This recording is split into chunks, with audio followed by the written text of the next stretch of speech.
तो नमस्कार दोस्तों, आज हम लोग देखेंगे एनटीपीसी एग्ज़ाम 2026 के लिए मॉक टेस्ट 4 देखेंगे और मैं इसमें जनरल नॉलेज कराऊंगा।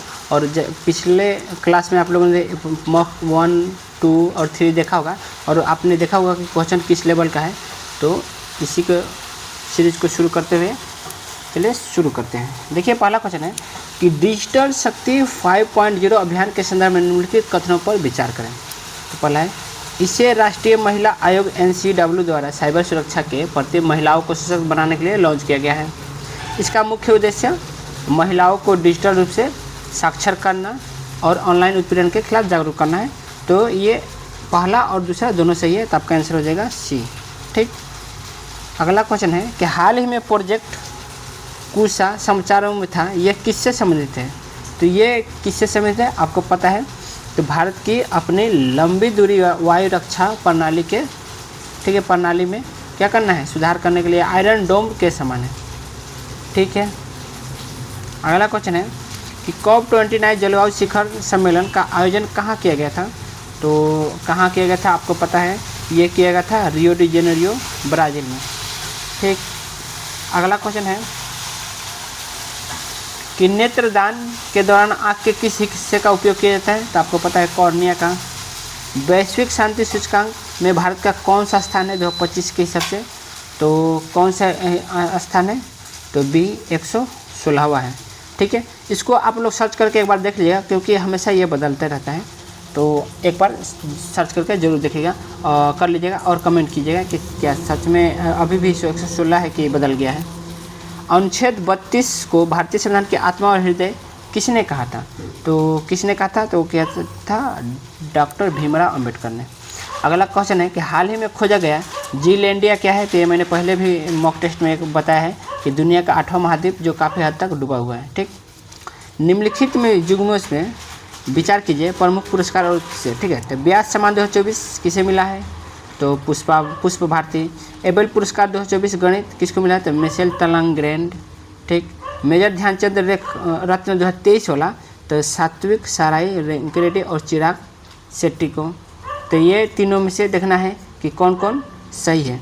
तो आपको पता है कि ये भी सही है, ये भी सही है और ये भी सही है। तो ठीक है, ये 2023 का है, तो 2024-25 का देख लेना कि किसका क्या 2024-25 में, मतलब नया वाला डाटा देख लेना, क्योंकि ये पुराना वाला डाटा है, ये भी पुराना है, ये भी पुराना है। तो देख लीजिएगा नया डाटा में कुछ है कि नहीं, तो नया डाटा का जरूर कमेंट कीजिएगा। ओके, तो चलिए आगे बढ़ते हैं। इसका आंसर हो जाएगा उपयुक्त सभी, क्योंकि सभी सही है। ठीक है। अगला क्वेश्चन है कि गिनी कोफिशिएंट का उपयोग अर्थव्यवस्था में क्या मापने के लिए किया है। तो ये भी पिछले मॉक टेस्ट में मैंने बताया कि आय की असमानता यानी इनकम इक्वलिटी के मापने के लिए किया जाता है। ठीक है। अगला क्वेश्चन है कि जेम्स वेब स्पेस टेलीस्कोप ने हाल ही में किस ग्रह के चंद्रमा यूरोपा पर कार्बन डाइऑक्साइड की पुष्टि की है। तो किस, ये तो बृहस्पति। ठीक है, ये बृहस्पति का है। प्रकाश संश्लेषण की दर किस रंग के प्रकाश में सबसे अधिक होती है। तो सबसे अधिक आपको पता है किसके में, तो लाल में होता है। ठीक है, और सबसे कम हरा में होता है। अगला क्वेश्चन है कि नीति आयोग के वर्तमान अध्यक्ष कौन है। तो नीति आयोग के वर्तमान अध्यक्ष कौन है, तो है सुमन बेरी। ठीक, वर्तमान उपाध्यक्ष है। ठीक है, सुमन बेरी। और हाल ही में यूनेस्को की विश्व धरोहर सूची में शामिल मोईदाम किस राज्य से संबंधित है। मोईदाम किस राज्य से संबंधित है, तो ये आपके असम से, ओहम राजवंश के टीले से। भारत के किस संविधान संशोधन द्वारा मतदान की आयु 21 से घटाकर 18 वर्ष की गई है। तो आपको पता है 61वां है। ठीक। आगे क्वेश्चन देखते हैं कि ग्लोबल जेंडर गैप रिपोर्ट किसके द्वारा जारी किए जाते हैं। तो ये किसके द्वारा किया जाता है, तो आपको पता है ये विश्व आर्थिक मंच द्वारा किया जाता है। और इसका स्थान कौन सा है, इस ग्लोबल जेंडर गैप रिपोर्ट में इसका स्थान कौन सा है, ये आप लोग जरूर बताइएगा। ठीक है। विजयनगर साम्राज्य के किस शासक ने पुर्तगालियों के साथ व्यापारिक संबंध स्थापित किए थे। तो किस शासक ने किया था, तो ये किया था कृष्णदेव राय ने। बिहू महोत्सव असम में वर्ष में कितनी बार मनाया जाता है, बिहू महोत्सव। और पहले आपको ये बताने कि बिहू महोत्सव मनाया कहाँ जाता है। ठीक है, कमेंट जरूर कीजिएगा कि कहाँ मनाया जाता है। तो ये इसका आंसर हो जाएगा आपको 3 बार किया जाता है। वर्ष में कितने बार, तो 3 बार मनाया जाता है। आपको बताना है कि बिहू महोत्सव कहाँ मनाया जाता है, क्योंकि बहुत पूछता है एग्जाम में। भारत का पहला लिक्विड मिरर टेलीस्कोप कहाँ स्थापित किया गया है, तो कहाँ स्थापित किया है, तो देवस्थल उत्तराखंड में। ओजोन परत के क्षरण के लिए मुख्य रूप से कौन सी गैस जिम्मेदार है, तो आपको पता है क्लोरोफ्लोरोकार्बन। अगला क्वेश्चन है कि मिशन शक्ति के तहत भारत की किस क्षमता का प्रदर्शन किया गया था, तो किस क्षमता का किया गया था प्रदर्शन, तो आपको पता है एंटी सैटेलाइट मिसाइल क्षमता का। ठीक है। कथन ये है कि एंजाइम जैव उत्प्रेरक होते हैं और कारण है ये शरीर में होने वाली रासायनिक अपकारों की सक्रिय ऊर्जा को बढ़ा देता है। ठीक है, तो आपको पता होना चाहिए कि ये तो सही है। ठीक, और उत्प्रेरक ये शरीर में होने वाली रासायनिक अपक्रियाओं के सक्रिय ऊर्जा को बढ़ा दे। देखिए बढ़ा भी तो देता है यार, ये तो बढ़ाता भी है लेकिन थोड़ा कभी कभी काम भी करता है, लेकिन बढ़ा देता है। ये दोनों सही है। ठीक है, तो हम आंसर हो जाएगा ए। ठीक है, 21 का ए हो जाएगा, क्योंकि ए और आर दोनों सही है। एंजाइम जैव उत्प्रेरक होते हैं कि ये शरीर में होने वाली रासायनिक अपक्रियाओं को सक्रिय ऊर्जा को बढ़ा देते हैं, सक्रिय ऊर्जा को।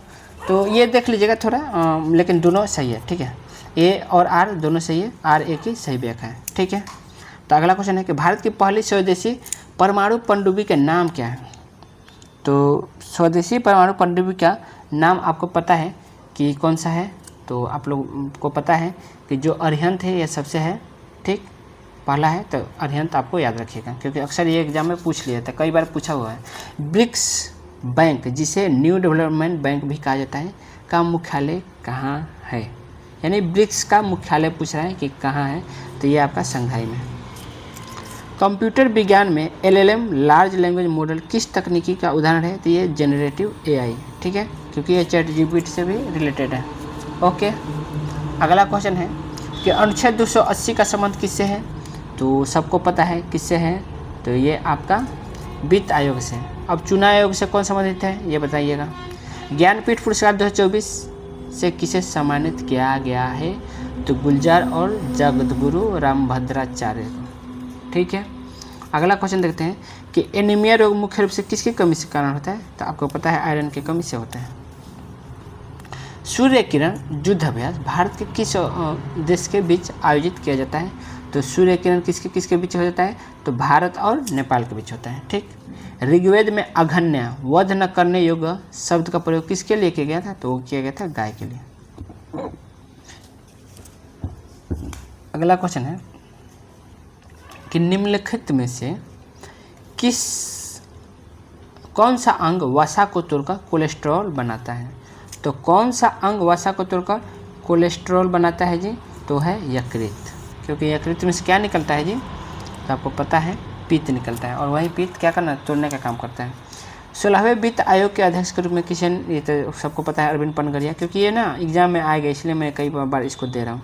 विंबलडन 2025 पुरुष एकल का खिताब किसने जीता था, तो सबको पता है, क्योंकि मैंने आपको जो भी ये ग्रैंड वाला स्लैम वाला है सब मैंने बता रखा है, उसका वीडियो देखिएगा, बहुत ही बढ़िया मैंने वीडियो बनाए ताकि आपको याद रह जाए।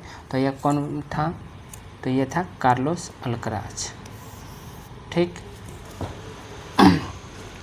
अगला क्वेश्चन है कि काजीरंगा राष्ट्रीय उद्यान किसके लिए प्रसिद्ध है, तो एक सिंह गैंड वाले।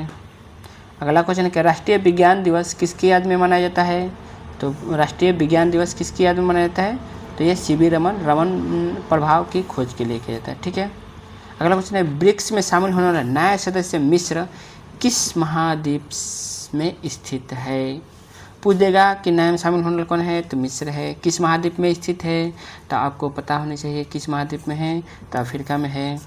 कैंसर के उपचार में किस उत्कृष्ट गैस का उपयोग किया जाता है, तो किसका उपयोग किया जाता है, रेडॉन का।